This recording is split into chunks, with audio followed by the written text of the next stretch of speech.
I'm good. Let me just close my door real quick. Got it. Hey. What's news this week? Anything interesting on the Alana front? Lots of things interesting always.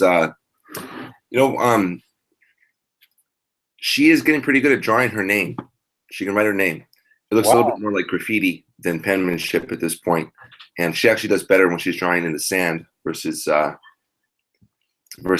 a pen. But she can do it. And so, in fact, I made a couple notes. The other thing is that she's getting pretty good at drawing and in art. She can draw people. She usually draws them with two eyes, but then she started drawing them with one eye. Wow! And I can't imagine when she heard about Cyclops, other than that Greek myths book that I got her, because I don't think that I've exposed her to Cyclops before. And she's trying to write other words too. Like she says, "How about pa-at-ta?" I'm like, what word is that? And she looks at me, pa-at-ta. Like she doesn't understand it's pat yet. She's having a hard time building the full word. But yeah, so it's been a kind of interesting week, or maybe I'm just noticing it more. I don't know. One of the two. Well, that's great. And so I assume that you and Marlo showed her how to write her name? Wait, pardon? You showed her how to write her name? Yeah, we've been working with her on that for a long time. And actually Marlo has. Marlo's really, really good about it. Yeah. Have you taught her the ABCs at all, or just her name? No. We've taught her all the letters. She can actually draw most, if not all, of the letters. And that's primarily due to 2 or 3 different apps that she has, where she traces the letters constantly and gets a sticker if she traces it well. Yep. So I chalked that up to the iPad. So in some ways, her name is is she sounding out words at all? Yes, but not necessarily on her own, reading it yet. Like if we help her through it, like what's that letter? She'll read off all the letters. What are their sounds? She knows all the sounds, but she doesn't intuitively build the word yet or sound it out. She has a couple of times, but it's not something that's yet reliable. And that's when you think about it, that's a really big kind of cognitive shift. And when you think of how incredibly abstract it is, to go from responding to mom and dad verbally to, okay, mom and dad talk about these marks on a page, whatever, right, kind of a game, and then but when you think about the level of abstract sophistication. And not that she's going to think about it abstractly, but still, to go to this notion of, the letters consistently, or in English, more or less consistently. And that's the hardest part about teaching her. Well, in this case, it's not it's E, and it's the French, it's the Saxons, it's the Jutes. There you go. It's a challenge. But still, that's very exciting. And I would assume that she gets a lot of gratification from writing her name. That makes you feel good? Yeah, she's really stoked about it. She'll say, "Watch, let me do it again," or "Come and see." And we were at the beach yesterday, and she was drawing her name in the sand, and she had a lot of fun with it. And she actually did a better job of drawing it in the sand than she does with a pencil or a pen.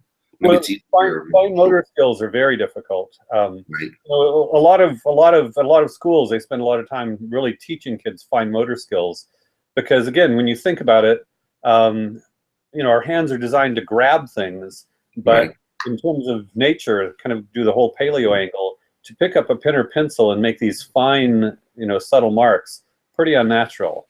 Right. Yeah, no, she's doing great though. 100 percentile. Great. Did we talk already about Reggio Emilio and the kind of long form visual stories? We've talked a little bit about him and his school system, I think, a few weeks ago, but maybe we could talk more about those. Yeah, it's actually a town in Italy. So rather than a name of a person, it's a kind of town in Italy where they've had this culture around education and created their own. I think of it as Montessori 3.0. The Montessorians don't think Reggio Emilio is Montessori and vice versa, but there are similarities. And but one of the great innovations, one of the books on Reggio Emilio is called, I think, The 1,000 Languages of Children. And one of the great innovations is their recognition that even young children, pre-literate, can tell extended stories, and not only can tell extended stories, but their ability to develop extended narratives, you can develop it systematically. And so that's when you talk about she's getting better at drawing. Right. You go from her telling you a longer and longer story to then her drawing a longer and longer story in multiple panels. And has she done multi-panel stories yet? Alana will stand in front of you and talk and tell stories and tell you things for as long as you will listen and or stay in the room. She will speak over you. She will take the floor. She will say, excuse me, and then go back to telling you her story. She is a talker. There you go. But in terms of drawings, has she used her drawing to create, say 2 or 3 or 4 8.5 by 11 images that tell a story visually? Not yet, I don't think. It's been separate. Like Marlo's cousin and her husband came into town on Thursday and are staying with us. So Alana's had a lot of fun and getting ready for that. She did 3 or 4 different drawings on a piece of paper. Yep. One was a lady, one was a man, one was 3 different octopuses, which all had one big cyclops eye. Kind of like a jellyfish, I told her, but she insisted that they were octopus. There we go. But I don't think that they're telling a story yet. Well, and this is something, again, zone of proximal development. You don't want to push too hard. On the other hand, I can imagine you or Marlo sitting down with her and you drawing a story on, say, just 2 panels, before and after or something, and give her the idea of multi-panel stories. It's a good idea. Yeah, and then my bet is she would pick it up like that. And next thing you know, she's doing lots of 2-panel stories. And then after you get 2-panel stories going for a while, pretty easy to go to 3 and 4. And pretty soon your whole house is going to be filled up with long-form stories. Which is fine with me. So I assume her art's up all over the house already? Yeah, we have a lot of it up. I feel like maybe sometimes we don't do a good enough job of putting it all up there, but our whole hallway is full of it, and we have piles of it, and we're really proud of her for it. There's definitely no doubt about that. There you go. There you go. Well, that's all exciting. And what else has happened this last week? In Alana Land, she's been great, Michael. Like, I can't think of anything that's really stood out. We've been reading the Greek myths book more, and she still falls asleep after 10 or 12 pages, but she seems to get it, and she seems to like it, and she's interested by it, which is encouraging to me because it's a non-picture book, and I think it's the first non-picture book that I've really read to her on a consistent basis. That's pretty amazing. How long is a given chapter, or how long do you read at a time? She falls asleep within 12 pages. 10 or 12 pages, and she's snoring. Within 12 pages, I think that's phenomenal. That's a lot. And this is a child who doesn't nap, so it makes me think that those pictures and books are really stimulating and really keep them up, because she never falls asleep reading a book. Maybe once or twice it's ever happened, and now it's my go-to. Well, just again to kind of get inside her head a little bit, and I always like to appreciate just what cognitive challenges kids are doing to do things that we take for granted. But I know when I'm in a Spanish-speaking country, I just get exhausted trying to make sense of what's going on, because my Spanish is not good enough. I have to work hard at understanding. And I wonder if when you're reading these 12 pages, total text, no pictures, and I'm sure that the tone of the book is different than how mommy or daddy would talk. She probably is working to make sense of it, and at some point, just exhausted and tunes out. Yeah, no, for sure. But she does keep up with it, and I try and read in a tone of voice that is interesting and that captures her. I try not to do monotone, but she likes it. I think it makes her think. These stories are very outlandish, seemingly to her. I've never read to her about about the Bible or about gods or things, so these are new concepts to her. Do you guys stop and talk every once in a while about the story?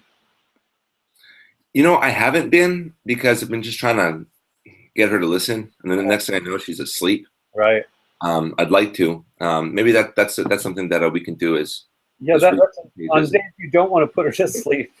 That is a good next step, and especially if there are new things like gods and stuff.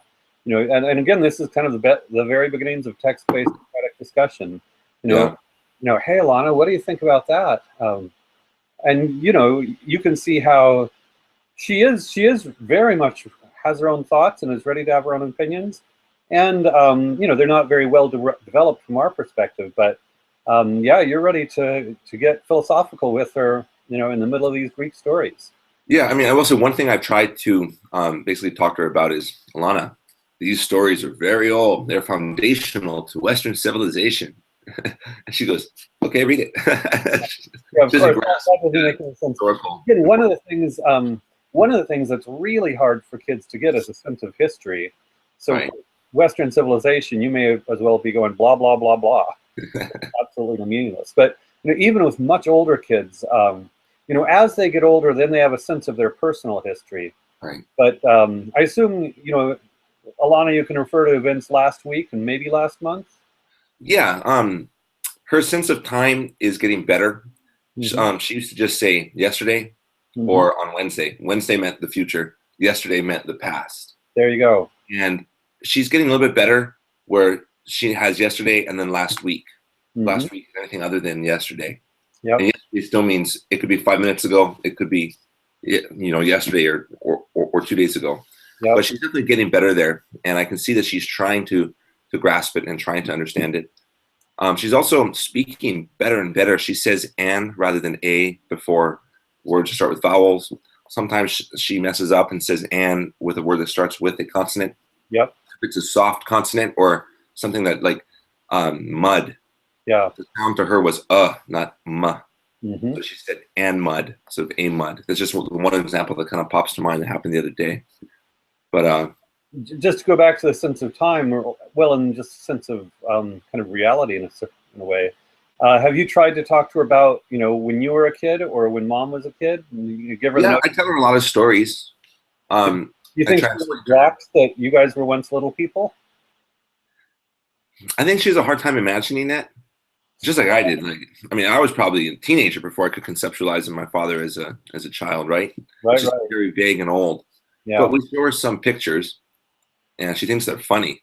She goes, yeah, "Oh, look yeah. at mommy." Well, Um, the other thing that would be more accessible is if there's a friend of hers that's maybe a little bit older or a little bit younger, and you can show pictures of somebody at, say, 3 years old, 4 years old, and 5 years old, and if she can still recognize, that person, oh wow, and that way the numbers 3, 4, 5, 2, whatever, mhm. have visual correlates, because I suspect it'll be easier for her to kind of get the fact that people her age used to be different ages.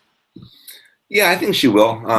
Marlo shows her a lot of pictures and videos of herself when she was young. So Alana loves looking at that because these videos are a year and a half old or 2 years old, right?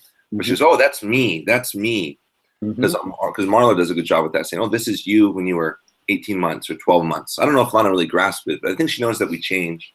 Yeah, no, I'm sure it's gradually developing. I mean, one of the fascinating things, and again, as a parent, I just thought this was so cool to watch, is concepts, especially of things that really are abstract, just like the process of time and aging, don't come instantaneously. Yeah, I always picture when my children were Alana's age, I was picturing, this gradual, grokking is actually a great verb, gradual coming to make sense of these things, and then through the conversations with her, you'll see, oh, this concept, is starting to really, stick. And initially everything's just imitation, and to go from imitation to actually understanding these things, it was just one of the most fun parts of parenting for me. yeah, for sure. We're having a blast with it. Alana's a smart little person. She's fun to be around. She's a trooper. Yeah. We were out last night having dinner till kind of late. I don't think we got home till maybe 10:30 or something. And she's in good spirits. She's chipper. Had a napped all day. Went to the beach. She's great in restaurants. She's well behaved. Um, we're lucky, and I think it's her. Because parents always talk about how they have 3 kids and they do the same thing with each Right. one, and they're 3 totally different people. Yep. Yep. So we kind of got our fingers crossed about number 2 because Alana set a pretty high bar. There we go. Well, I have two, and my second one was different, but also easy. And so I think, maybe some of it's genetic, and also I think, again, raising a child with plenty of love and attention helps, and clear boundaries too. Right. So you guys can probably take a little bit of credit, but there is a luck of the dice, and we could all get a colicky one that's just really difficult. But like they say, Michael, better lucky than good. That's a true There we go. statement that I learned fishing. There we go. My family and I are going to go to France actually for the holidays. Oh yeah. I'm flying to New York on Saturday, and then France on Monday. So I'm thinking let's take a pause until I get back from the holidays in January.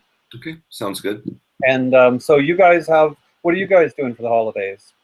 We're doing a little staycation here in San Diego. Marlo's going to be quite pregnant, so we're not going to be doing really anything. But we're going to be hanging out. Alana really wanted to go somewhere that had a chimney so that Santa could come. Yep. So we rented like this little house that we found online that had a chimney, so that. Very cool. Very cool. That's ritual, right? We're talking about that last week, and there we go. in fact, after our talk last week, Michael, I talked with my wife about it, and I pointed out that she does a much better job than me of doing rituals, of pretending that there is a Santa Claus, of taking holidays more seriously, and we both decided that's a good thing. We're going to keep doing that, and Alana has a lot of fun with it. So we got a little Christmas tree. She got to decorate it. Alana's having a lot of fun. It's great. All the kind of paraphernalia, if you will, of Christmas is just fun and cool. Indeed. My wife, comes from Senegal, which is a Muslim country, but she just loves all the, Christmas trees are fun. How can you not like the Christmas tree? Yeah, it's a grand tradition. It's a grand tradition. Well, happy holidays, best to Marlo and Alana. And when is the baby due? Baby's due like January 15th, but in all likelihood it'll come maybe a week earlier, we think. Okay, well, yeah, we'll be in touch, and we might have to delay our next call if you're in the middle of being a brand new dad again. Yeah, well, I mean, it should be easy enough. I'll just have one in one hand, and Alana will be running around the earth on the other. Perfect. Very good, Michael. Have a safe trip and have fun in France. It sounds awesome. Happy holidays. Bye-bye. Bye.